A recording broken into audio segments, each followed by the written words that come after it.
இறைவனின் உபதேசங்கள். உபதேசம் பெறுபவர்கள் அறிவுடையவர்களே. நீங்கள் பேசும் பொழுது அதனால் பாதிக்கப்படுபவர் நெருங்கிய உறவினராக இருந்த போதிலும் நியாயமே பேசுங்கள். எந்த துன்பம் ஏற்பட்டாலும் இறைவனின் விருப்பத்தை கொண்டே தவிர இல்லை. இறைவனை நம்பும் உள்ளத்திற்கு அவன் வழிகாட்டுவான். இறைவன் ஒவ்வொரு பொருளையும் அறிந்தவன். நம்பிக்கை கொண்டோரே, பொறுமை மூலமும் தொழுகை மூலமும் உதவி தேடுங்கள். அல்லாஹ் பொறுமையாளர்களுடன் இருக்கின்றான்.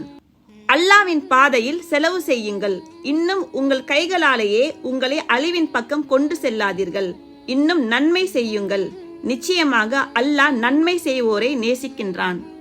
எவன் ஒரு தவறையோ அல்லது பாவத்தையோ சம்பாதித்துவிட்டு பின் அதனை ஒரு நிரபராதி மீது வீசி விடுகிறானோ அவன் நிச்சயமாக அவதூற்றையும் பகிரங்கமான பாவத்தையும் சுமந்து கொள்கின்றான்.